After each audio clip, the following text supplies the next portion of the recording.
What's up, YouTube world? It's your boy Halucha Lucha, aka Matthew J. Brownlee. Oh my god, my shirt is wrinkled.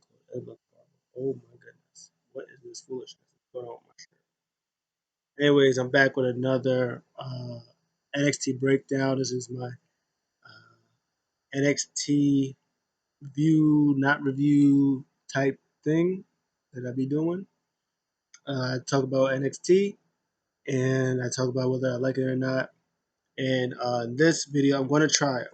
I know I always keep saying that I don't want to review the show. I'm going to just talk about what happened and what I liked about it and what I didn't like about it and see what I think was going to happen next. I like talking about the show because I like wrestling. That's my jam. Wrestling is the jam. But I got to make the video short because I don't know how to edit yet. When I know how to edit, I'll do what I do and then I'll make it short, but I don't know how to edit yet. So I got to stop it. But anyways, it's a spill in the NXT. It's the good, it's the bad, and it's the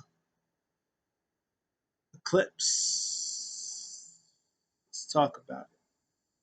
Of course, as always, I got the handy dandy notebook, killing it in the game. And we're gonna get to the first match. First match was Tommaso Ciampa versus Kushida. Good stuff. This was literally like NXT Takeover mini. They had a great match. Of course, unfortunately, your boy Velveteen Dream had to interfere, and for whatever reason, Velveteen Dream is staying in NXT. So he's there, and he used his cash to cost Kushida the match, but he hit Tommaso Ciampa. So, man. So I guess now Tommaso Ciampa is going to get in this feud for whatever reason, and this is going to continue for whatever reason. I don't know why. I don't understand why this is happening. I don't know if they don't have anything yet for him on the main rosters, so they're just keeping him in NXT until further notice. Um, and also, I guess apparently they were having this match because I guess they had a backstage scuffle before the show aired, and William Regal announced that they were having a match to kick off the show. So I guess that was the thing. I don't know what they're doing with Tommaso Ciampa. They probably won't. They don't have anything for him. I don't think he's going to the main roster anytime soon. But I guess they're just letting him just flow in and out of things before they have something for him. I still think that he's going to team with Johnny Gargano to because that division needs tag teams because there was literally besides the team of Killian Dane and Drake Maverick. Besides that team, there was no tag teams really in like tonight. So like for like the tag team titles, like champions weren't there. Uh, the Legado de Fantasma wasn't there. Imperium's in the UK again.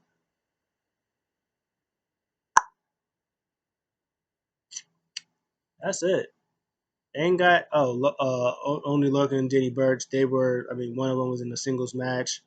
They weren't doing tag team stuff. Undisputed Era. I mean, I guess technically they were there, but they weren't in the show. They weren't like they were just doing backstage segment stuff. So yeah, that division's dying and needs a lot of help. Um, yeah, it was a good match while it lasted. I wish it would end with Velveteen Dream. I thought it was over, but clearly it's not. I don't know what they're gonna do.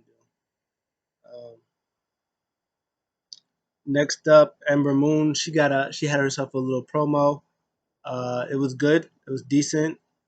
Ember is really good at wrestling. Her mic skills are they a little shaky, but we just gonna let her slide with it because we love Ember Moon and she's the greatest, and I love her so much. Interrupted by Io Shirai, who is interrupted by Rhea Ripley, who is then attacked by Dakota Kai and Raquel Gonzalez. Oh man, when they was beating her down, Ember Moon got out there so fast and just like picked Dakota Kai up and just chucked her out the way. That was hilarious. And then William Regal again announced his tag team match at main event in the main event. So that is good stuff. Uh, I guess I get this out the way. Later on, they asked Io Shirai why didn't she help Rhea Ripley. She pretty much just said, "Well, Rhea's not my problem. Ember Moon, not my problem. NXT Women's Championship, my problem." And then she walks away. Yeah, Drake Maverick and Killian Dane, they got their stuff a little backstage segment. There's a lot of segments going around here tonight. Pretty much that Drake is so excited about this this this tag team that him and Killian Dane are supposed to be in, and they told him that he called them and they went over it and stuff like that. Even though Killian Dane's like, bro, I don't got your number. He was like, well, if you just had it, we had like a cool tag team name or a cool tag team entrance and all this other crazy stuff. And it was pretty hilarious. But I like the little dynamic that they're gonna have, and I will talk about their match now, since I guess I'm already talking about it, so I might as well just talk about the match. The match itself was fine. It wasn't long. They had a match against Everrise. It wasn't long, um, but they came out to some horrible music that, of course, only Drake Maverick would like. Coming out doing the Jeff Jarrett strut. Killing Dan's looking at him. He was like, "What is this guy doing? Why is he? Why? Urgh." That was hilarious. Um, yeah, and the match was fine. It was just pretty much team building between the two. That's literally all it was. And Everrise is that team to do it. Oh, I guess Everrise is a team too. I guess, but I don't. They're like a 205 live team who just happened to be on NXT to build up their win brackets for Dane and Drake Maverick. Uh, the one dude from Everrise called Killian Dane fat, and then that's when he went crazy and started beating everybody. This is clearly leading to be a good, solid tag team. Now that Killian Dane punched him in his face, picked him up, and said, "All right, I guess we'll do something." And Drake Maverick was like, and he was, "Yeah." So he was a little animated, even though he was hurt. He was like, "Yeah, my cheek," but so that's gonna be good stuff. They're gonna probably have to like change their entrance music, change their theme song, change their look, change pretty much everything about them if they're going to be an actual team and stuff like that into that big moment when they might win tag team championships eventually. After that, Undisputed Era, they did their own promo, um, talking about how good Kyle did and how it's like he doesn't know what happened with Rich Holland. He was like, I don't know why he attacked me, but uh, we don't care. We're gonna get you. You're gonna get beat up, and that's undisputed. Again, just talk about the rest of this. Rich Holland said they got an interview. He said, "Hey, why did you do it?" He said, "Last week I didn't have a Mercedes. Now I do." And you can thank Adam Cole for that. So pretty much, Rich Holland is a hitman, and somebody paid him off. I'm guessing somebody from Undisputed Era paid him off because not Kyle O'Reilly, but the other two, Roddy and Fish. I think they paid him off because why were they so late in the end of that show? Mm-hmm. Yeah, they paid Rich Holland off. Did it. And unfortunately, this feud isn't going to see out to the future because Rich Holland injured himself during this thing that he did with Oni Lorcan. He had a match with Danny Burch, which again was very good. They call Danny Burch ring general for a reason. He's very, very good at delegating matches and putting them together and making people look fantastic. It wasn't that long, but what was in there was good stuff. Danny Burch got his stuff in, and Rich Holland, ended up winning with that move, like the elevated slop drop. He won with that move, and then he pretty much like just like I think he like kicked him on the way out or stepped on his head or something like that. Danny Burch didn't like that. He turned him around, popped him, and that made him really mad. And he started doing headbutts and stuff like that. And then that's when Lorcan came out. He was going crazy. He was beating him up too. He like picked him up and he went over the ropes. He picked him up Rich Holland ate that, started beating him up, and then he did it again and like twisted his whole ankle. So yeah, he did the thumbs up, of course. You know, X time thumbs up, and unfortunately, he's going to be out.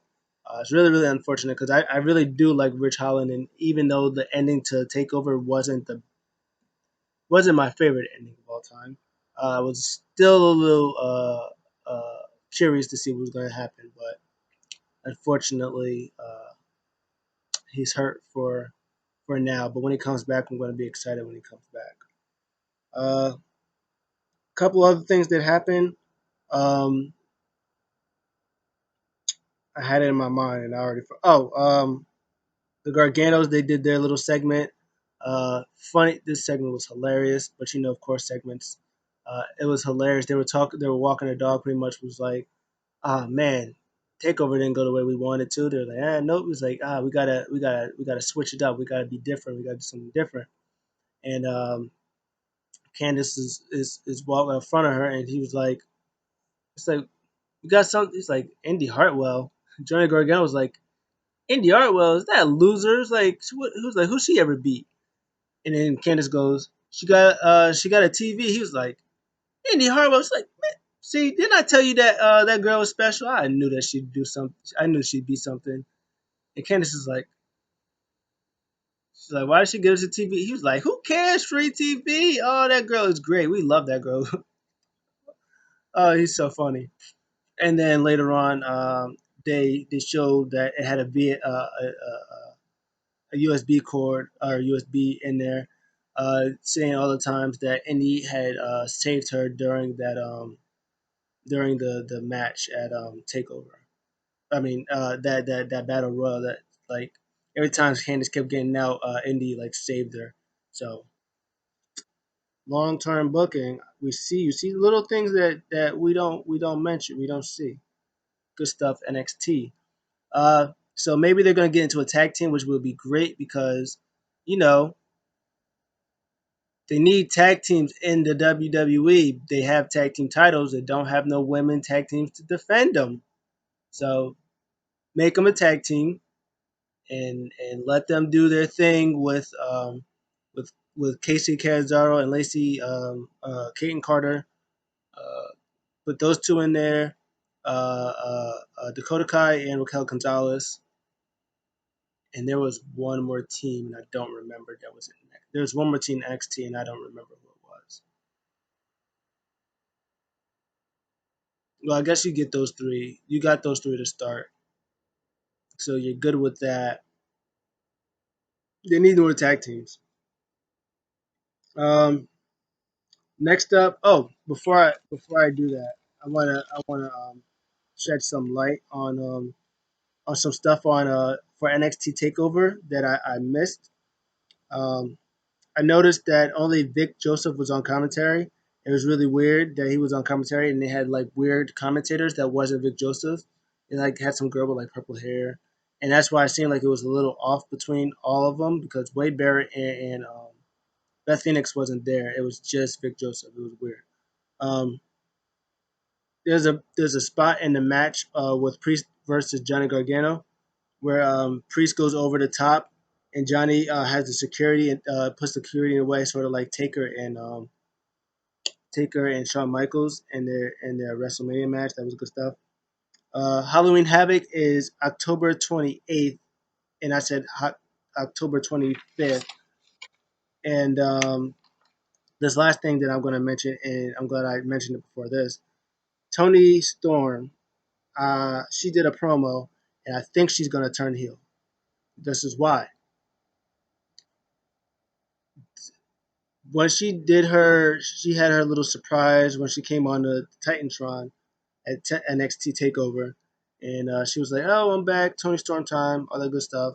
Come to claim back type championship, and you know everybody was like, "Oh, Tony Storm, yeah, we love Tony Storm, dope." And then motorcycle person comes out, and it's Ember Moon, big shot, oh, Ember Moon, oh, we like Ember Moon, and we forget about Tony Storm.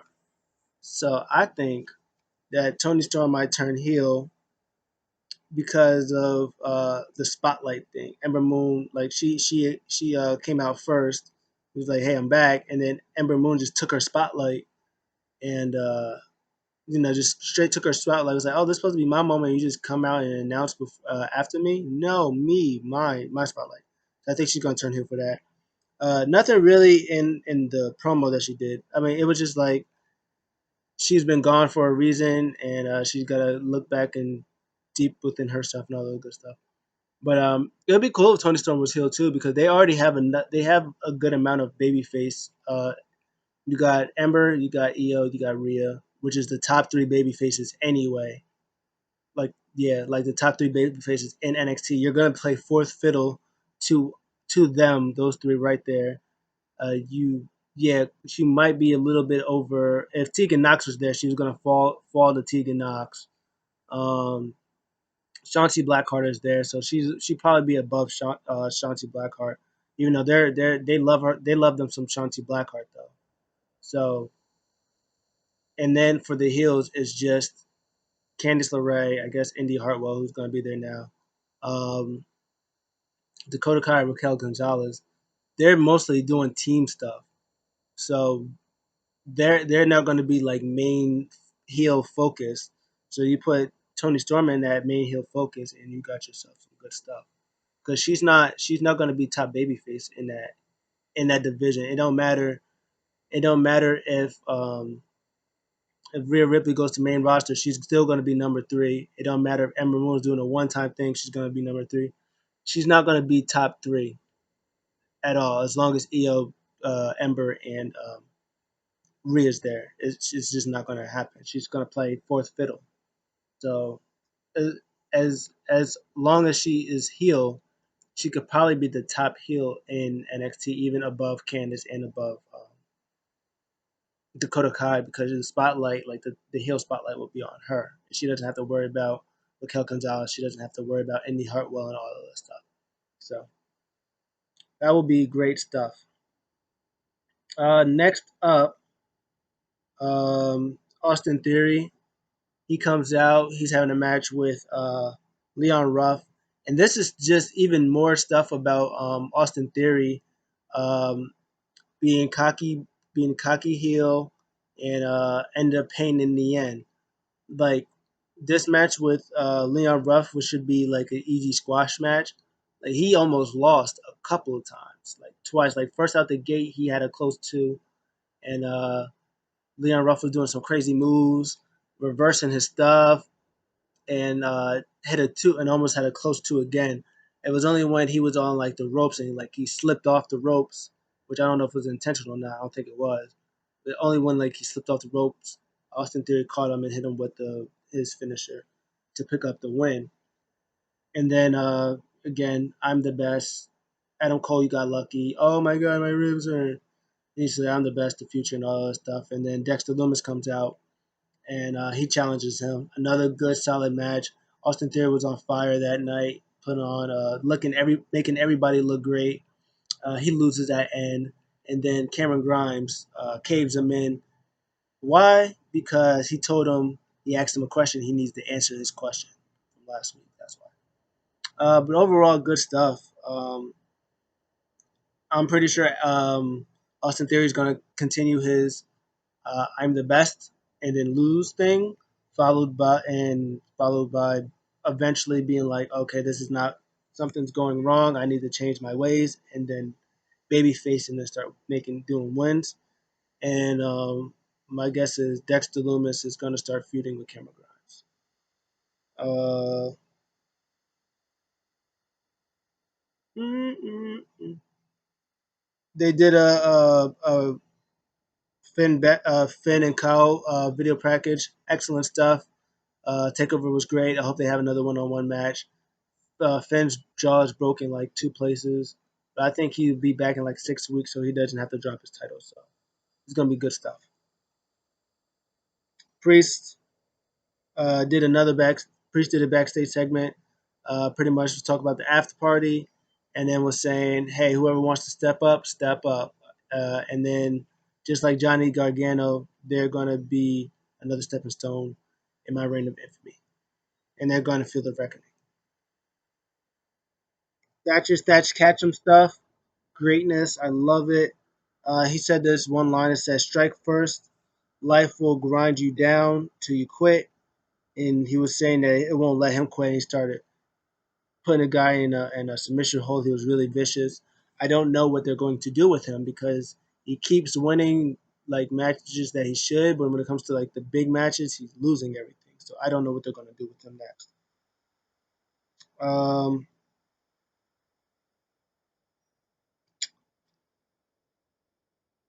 dun, dun, dun, dun, dun.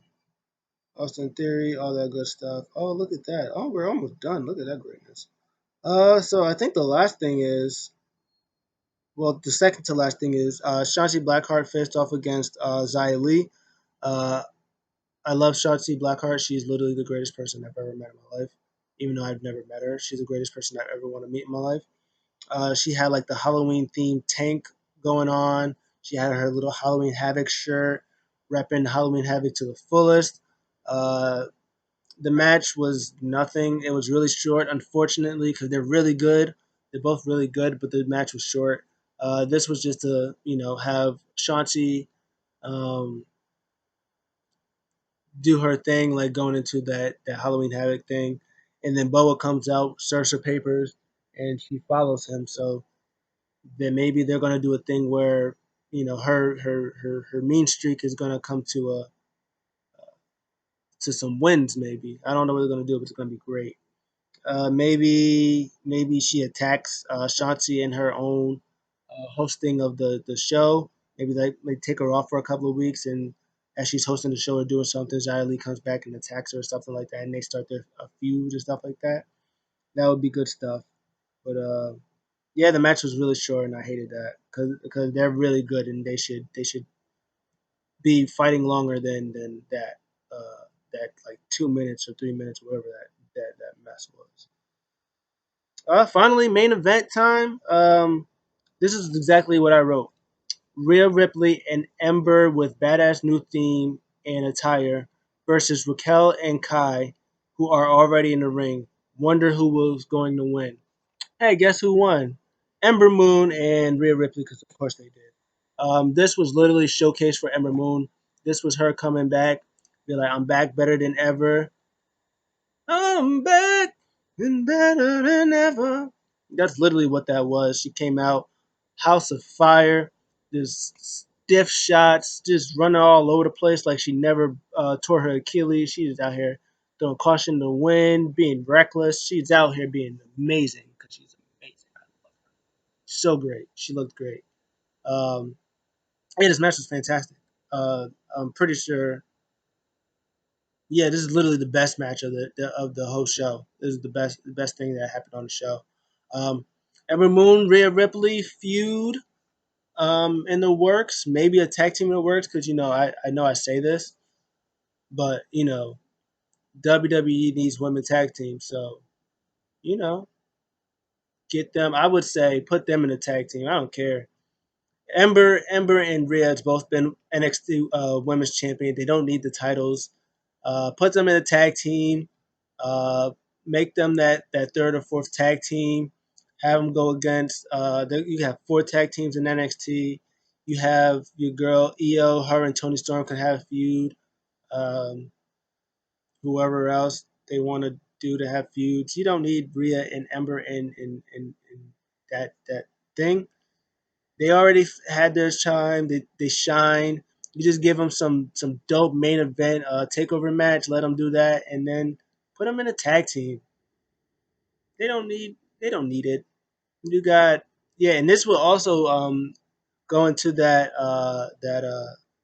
top heel for Io with her and Tony Storm, especially since Tony Storm mentioned that she beat Io at the Mae Young Classic in the finals.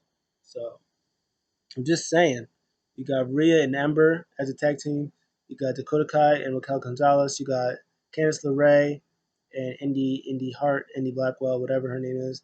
And then you got Casey Catanzaro and what's her face, um, Kaden Carter. Boom. And then you got Shanti Blackheart as a contender. You got EOS champ. You got Shanti Blackheart as a contender. You got Tony Storm as a contender. Maybe Xia Li if they build her up like really really well as they continue to do. You got her as a contender. You got three contenders for EO while they're all being a tag team and being great. Book it. Who cares? That's what they should be doing. I don't know if that's what they're gonna do. But that's what they should be doing, in my opinion. I don't. Who else is? Yeah, can it? Yeah, Tegan Knox will probably come back, and maybe she might turn heel, and maybe her and Candice might be a team. Oh, that'd be great. I just want everybody to turn heel. When everybody turns heel is great. It's good stuff. Just look at Roman Reigns. He turns heel. Oh, great stuff. But yeah, match is great. Oh, I missed the clips. The clips. Oh, so. Oh, when she did it, I remember, and that's what I. That was me. I was like, boom, it clips. Oh, so good. Oh, I love it. Love that movie. She's so amazing. Put her in a tag team with Rhea Ripley. Put her on the main roster as tag team because they're already gonna have storylines for the main titles. They're already gonna have some. Just put them in a tag team. Let them do their thing in tag team because they look great. Just let them do their thing in the tag team division for a little bit. Let them win tag team titles, and then when they're done and lose separate brands, then they be Raw, SmackDown Women's Champion. It's gonna be great. Oh, it's gonna be great. Good stuff. I love it all. Um, but yeah, that was the show. I enjoyed it. Good stuff. Um, a little bit on the talky promo segment side for me. The matches were decent enough. The main event was the best match. I'm probably gonna. I give it a B, a solid B. I think B is fair. I just wish there was more wrestling, but there wasn't, and people are injured. You can't do anything about it. Um, but still, what they're able to do is make chicken sugar honey iced tea out of chicken salad. They're one of the best to do it. Uh, but that's it. I'll see you guys next time. Let me know what you guys think. I'm out.